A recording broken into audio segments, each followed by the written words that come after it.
hamjambo? Wana Jubilee hamjambo?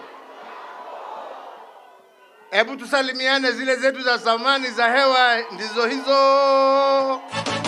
Asante sana, asante sana, asante sana. Jubilee oye! Jubilee oye! Kenya oye! Asanteni sana, ubarikiwe. Tafadhali ni tuketi. Asante. Asante sana. Thank you. Asante sana, nimewashukuru sana. Thank you, thank you, thank you. Asante.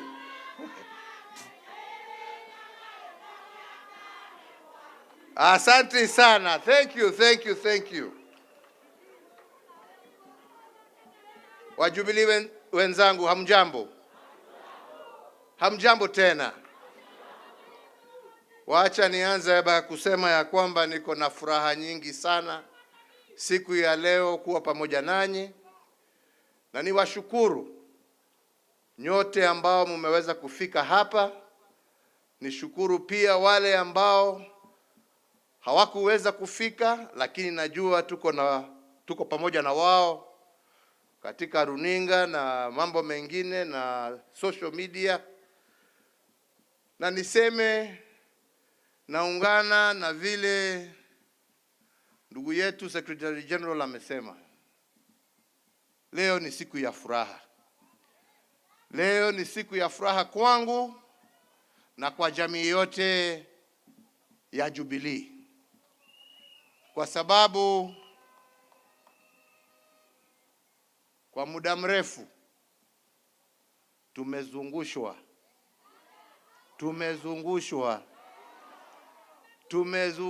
na kusumbuliwa.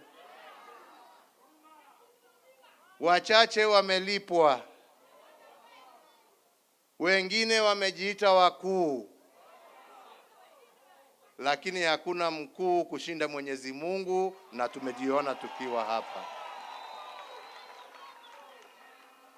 Kwa hivyo tumshukuru Mwenyezi Mungu. Nataka kama MC ameniingilia kidogo, wacha nisome hii yangu kidogo, kwa sababu sitaki kuwa misquoted or misrepresented. Nataka niseme yale ambaye yako katika roho yangu, na ndio tuweze tujipange na tujue kutoka hapa kwenda mbele ni barabara gani ambaye tutaelekea. Si ni hivyo? So therefore, party members and my fellow Kenyans, today marks almost 3 years, as the Secretary General has just informed us, since we last gathered here at this very same venue and held our last National Delegates Conference. This is through no fault of my own, but as a direct result of devious machinations by those who wanted to falsely and forcefully take over this party. As we meet today, I wish to take this very early opportunity to thank all those loyal party members, the many lawyers and Kenyans of goodwill who have ensured that once again we are able to meet and restart our journey forward again. Asanteni sana. Politics, as we have seen, is about many things. But one thing that cannot be overridden is that politics is first and foremost about the collective will of the people, exercised either by members of the party, like we are here today, or by the citizens of a democratic nation through the ballot box. So it is my hope that from today we shall see the end of machinations and the start of a democratic process, because it is the people who will decide. Sio watu wachache kujifungia pahali ama watumwe na watu wengine, kwa sababu tunajua hata hawa ni kutumwa, walikuwa wametumwa. Ni wananchi, members wa chama ambao watachukua hatua na decision ya kutueleza mwelekeo wa chama utakuwa mgani, sio watu wachache pahali kidogo huko. So 3 years ago, at the end of a hotly contested general election, and amid an atmosphere of hostility, not only to our party, but to myself, members of my family, and members of my administration. But despite that, I stood at this same venue, ready to begin a process that should have been normal in any mature democracy. A process of rejuvenating our party and infusing it with new leadership, a new crop of leaders inspired by a new generation who would craft our party's future as well as our shared vision for our country. After having handed over the reins of state to a new administration in a peaceful and orderly manner, as you all witnessed, I expected the same for our party. Unfortunately, this was not to be, for reasons as explained. Ladies and gentlemen, I have been in active politics for the greater part of my life, 40 years plus. I have seen its good, I have seen its bad, and even its ugly. But at every juncture, I have always tried to do my best in the spirit of service to my party, but most importantly, service to this country that I love. I have both lost elections and won elections, taking each in my stride, learning that in politics, you can never be led by bitterness, anger, or hate. That only deviates you from your mission and vision. Wale wanataka kuendelea na matusi, hiyo ni shauri yao.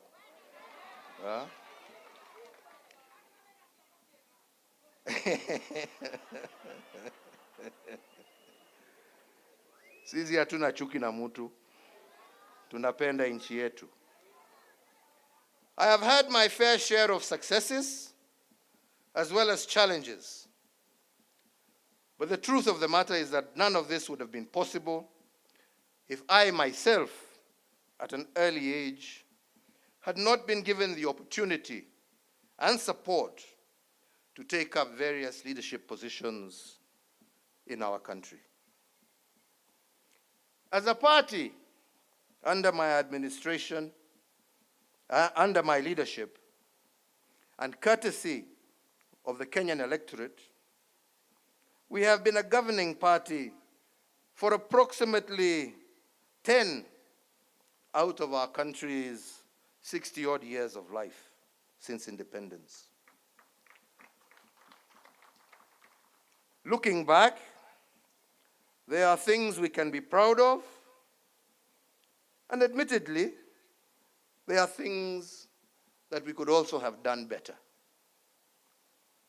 As a party, we can say with pride that it was our administration that oversaw the implementation of a new constitutional order, and we did so within the stipulated timelines. As a party, we can say that we left behind a more connected country than we found it. We doubled the number of tarred roads, increased electricity connections from 35% of our population that we found to over 70%. We began the process of modifying dilapidated colonial infrastructure with the introduction of the SGR, the development of Lamu Port, the revival of Kisumu Port, amongst many others.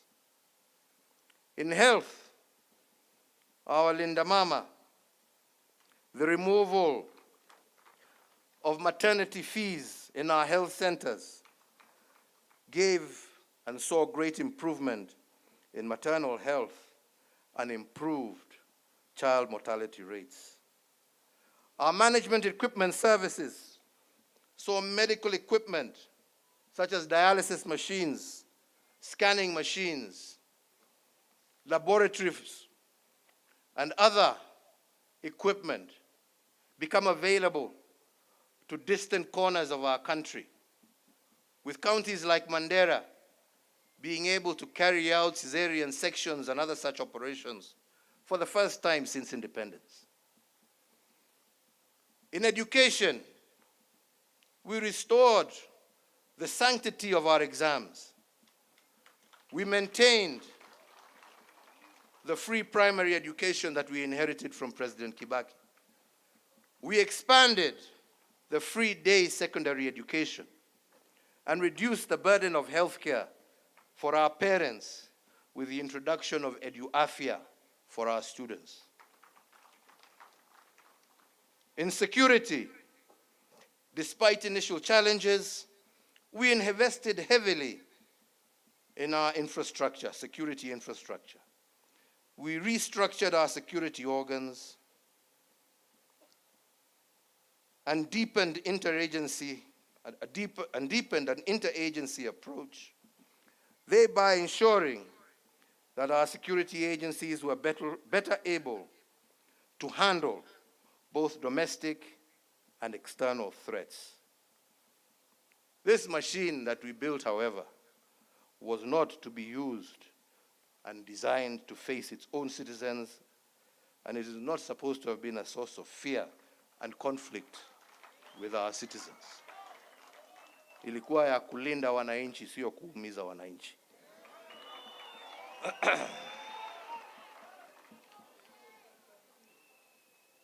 We worked as a party to bring greater cohesion in our social construct, to reduce ethnic tensions and address both social and regional equalities.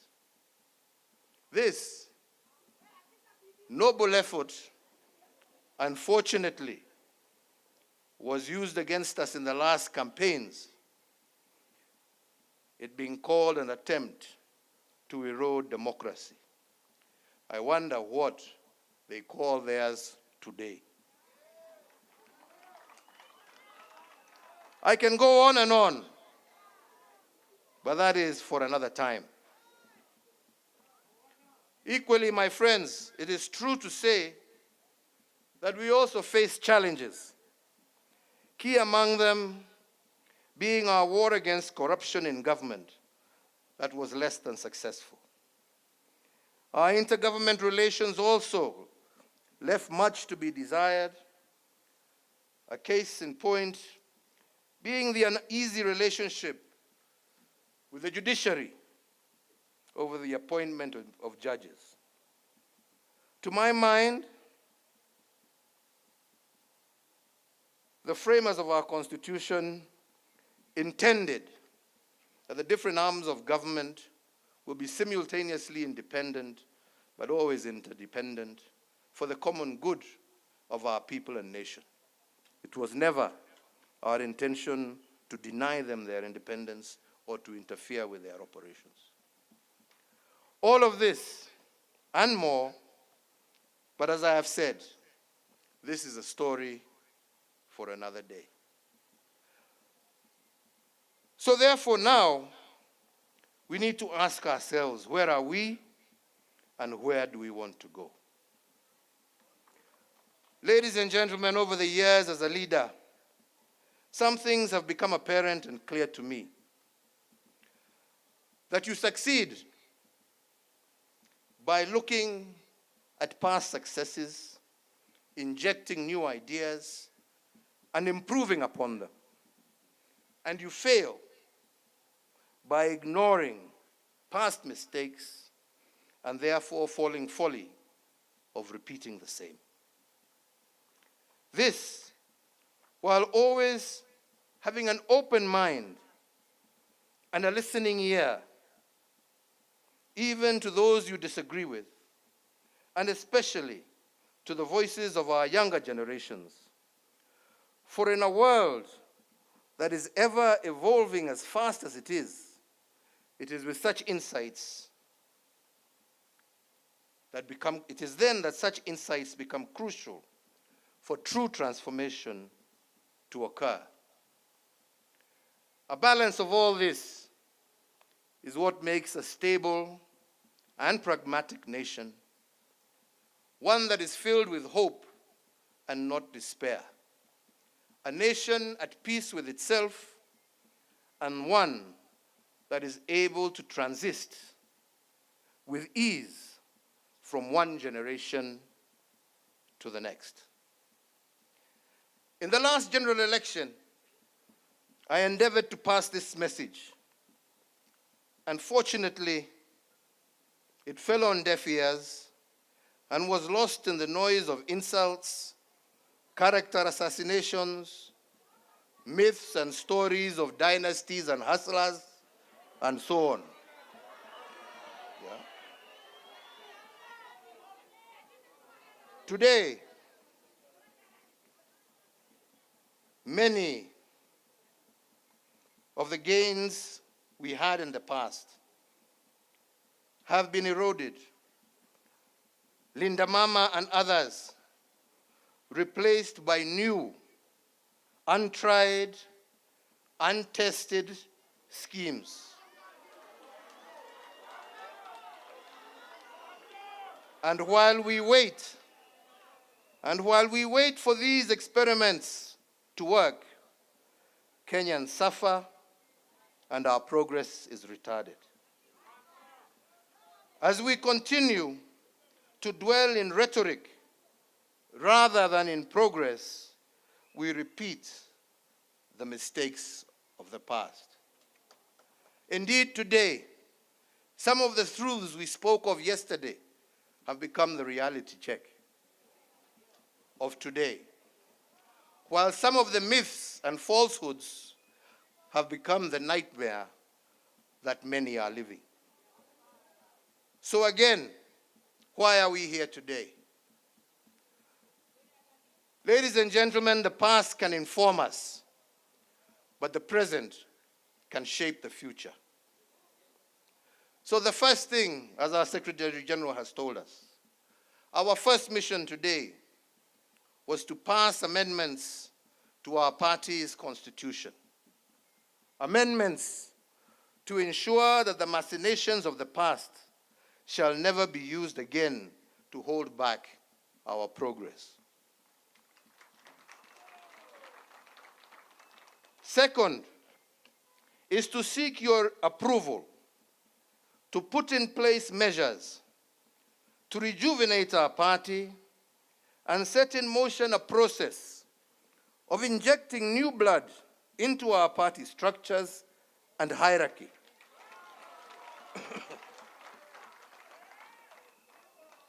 Men and women, especially the young, and when I say the young, I am not just saying young in body. We also want young in mind and spirit.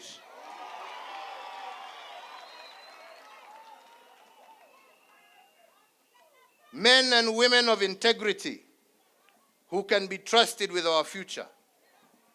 Men and women who have the courage to fight for what is right and just. Men and women with the patience to listen to those whom they wish to lead. Men and women with compassion for their fellow citizens. Men and women of wisdom, not pride.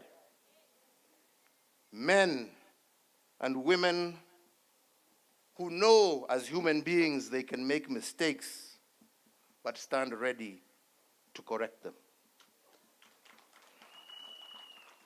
I have watched quietly the ongoings of the recent past and greatly admired the tribeless, steadfast courage of today's generations. A generation that knows what it wants and is determined to achieve it, whatever the cost. It is my hope today that as some of us give way, that those same young ones, with the same energy, conviction, and patriotism that we saw in the streets, you will be able to use them to transform the structures of our party.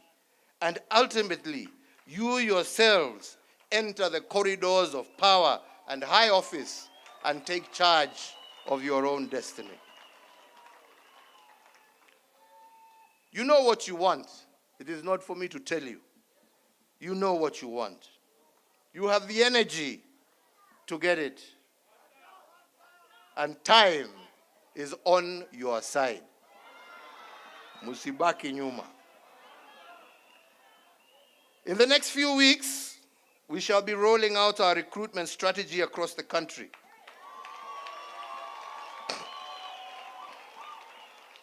Across generations and gender. This in conjunction with other activities aimed at rejuvenating and reinvigorating our party at grassroots level. Our doors are open for all well-meaning Kenyans. And it is my intention to oversee a smooth and transparent process where it shall be the will of the party membership that shall prevail. Nyinyi wenyewe. So, ladies and gentlemen, as I conclude, I wish, for the sake of clarity, to remind Kenyans that the Jubilee Party, as you well know, and for reasons that have just been given, has been largely silent for the last 3 years for those reasons. When we last convened a national delegates conference prior to the 2002 general elections, the party resolved to become a member of the Azimio la Umoja coalition because I, as party leader then and now, was convinced that the coalition and its members shared a common vision for our country. In the years since then, however, the Azimio coalition membership has undergone changes. I don't need to elaborate, nyinyi nyote munaelewa. However, notwithstanding these changes, and as we speak today, the party, as per the decision of our organs, remains a member of what is left of this coalition, and any decision on whether to reinvest in it or leave it will be a decision for the party's new leadership to take when the time comes. Lakini sasa tuko pahali tulikuwa. Mimi sio mtu wa kupiga reverse na kona kila siku. But make no mistake when I say that. Like any other political party, we shall be preparing for the next general election, and doing so in earnest. And it remains our firm intention to field the best possible candidates for all elective positions. We shall either do this on our own, or we shall do this in concert with like-minded political movements. It is therefore my hope that a newly energized Jubilee Party will achieve 2 immediate outcomes. Firstly, to provide a suitable platform for visionary aspiring leaders to offer themselves up in the service of their nation. And secondly, for the citizens of Kenya to be present with a vibrant set of options from which to elect leaders of their choice in accordance with the democratic ideals of our constitutional order and what our national constitution states. Kwa hivyo wenzangu, niliwaambia mimi siku hizi siongeangi mengi. Najaribu saa kukaa on point. Sio hapana, unajua sasa wataenda watanichukua wapindue ingine. Lakini ya muhimu, chama chetu cha Jubilee kutoka mwanzo lengo letu lilikuwa tujenge chama cha kitaifa. Chama ambacho kitaunganisha Wakenya wote. Chama ambacho nia yake ni kuona sio sehemu hii ama hii, lakini Kenya yote ikisonga mbele, wananchi wakiwa pamoja na wakipendana kama ndugu na dada.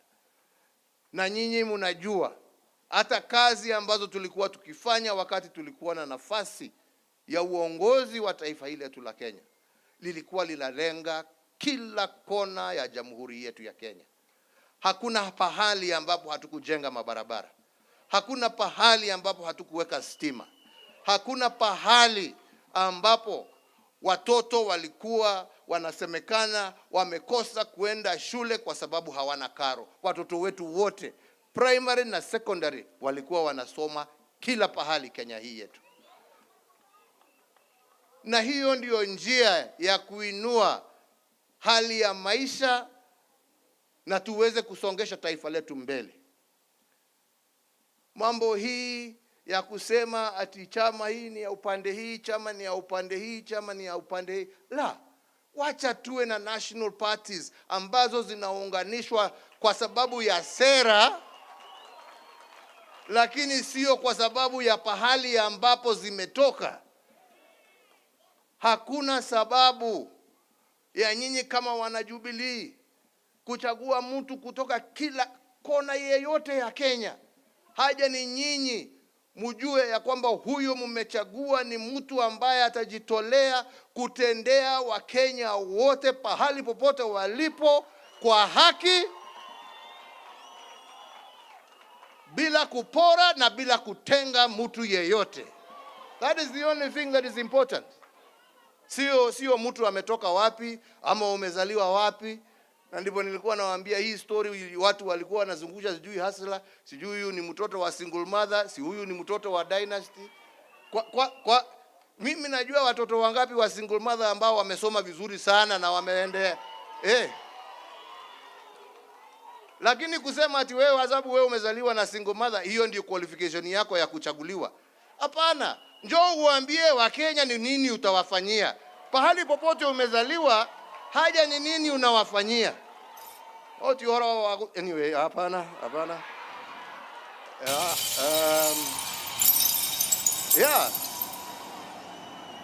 Kila mtoto, uwe umezaliwa kwa nyumba ya matope, uwe umezaliwa kwa nyumba ya dhahabu, kila mtu ako na nafasi ya kuongoza taifa hili letu la Kenya. Haja ni apatiwe nafasi. Na tunataka sisi iwe chama chetu cha Jubilee ndicho chitapatia Wakenya wote bila kubagua nafasi ya uongozi katika taifa letu la Kenya. Na hiyo ndio lengo letu. Na hiyo ndio nimesema, na nitahakikisha mimi nimesimamia hiyo process mpaka mwisho. Na ndio zile shida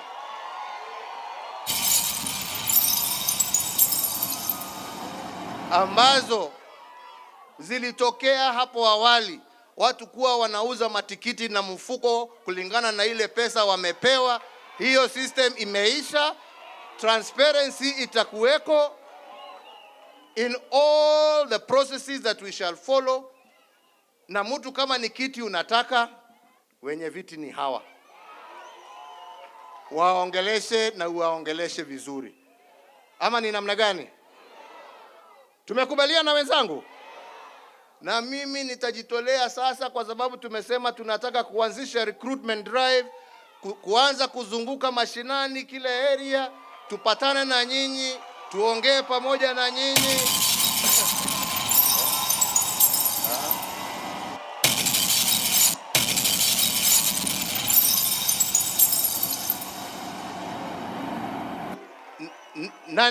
Na ndio pamoja tujue mwelekeo wa kesho. Tumekubaliana wenzangu? Sisi tuwe watu wa amani. Sisi tusiwe watu wa kuchafua na maneno ambaye hayastahili. Sisi tusiwe watu ya matusi. Sisi tuwe watu wa kueneza upendo, amani na maendeleo katika taifa letu la Kenya. Na najua tukiwa hivyo, tukiungana na wengine, Mungu ndio anajua barabara ambayo ametupangia tukielekea huko mbele. Kwa hayo machache na mengi, mimi nasema Mungu awabariki, Mungu awalinde, Mungu alinde chama chetu, Mungu alinde wananchi na nchi yetu ya Kenya. Asanteni sana. Thank you very much.